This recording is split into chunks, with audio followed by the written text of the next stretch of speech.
Hey guys, Chris Fifo here. I'm going to make this video just for you because I don't think you're making it to CAST this year, and I want to make sure you experience some of our plant material live. You've probably seen it in my PowerPoint presentation, but there's nothing like handling that live product, and trust me, you'll get the opportunity to do that for one of our sample programs, or I would highly recommend, of course, adding some of this material to the program.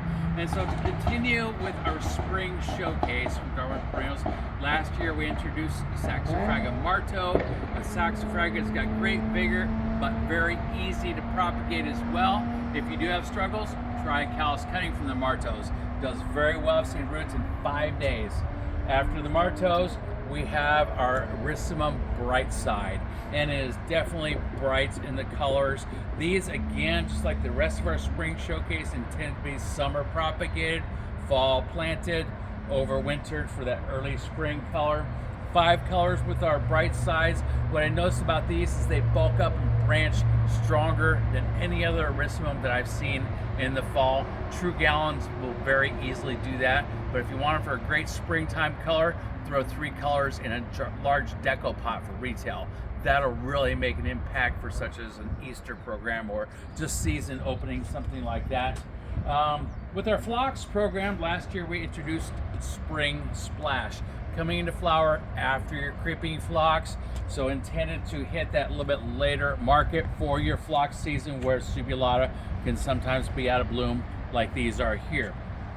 As you can see with our Spring Splash here, they're just starting to go out of flower. We sent those here 2 weeks later than our main introduction for the year, our Phlox Candy Cloud. Candy Cloud is just coming into color as Spring Splash is going out. So 4 colors with these, an outstanding Phlox stolonifera. These are going to be later to flower depending on where you're located. We're talking April into May for flowering on these, and we're getting at least 6 weeks of color out of these. Lavender in particular is also very strongly fall flowering, which is very interesting for this type of phlox. And so I would strongly recommend looking at Phlox Candy Cloud. We're hitting that gap in that springtime retail market. We're really kind of lacking some color. And the bonus on all of this early spring material is that it tolerates the frost very well. And that's going to be one thing that's going to set them apart for some of the annual counterparts early in the season.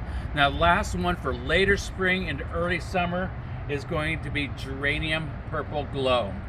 This one we are considering an upgrade to Geranium Max Fry. Fantastic purple color. This is one of those great mounted type geraniums. It's not going to get huge and leggy. Rock solid, hardy at zone 3. It is really tough in the landscape like other geraniums are in the summertime. And so that kind of rounds out our spring showcase for Darwin Perennials.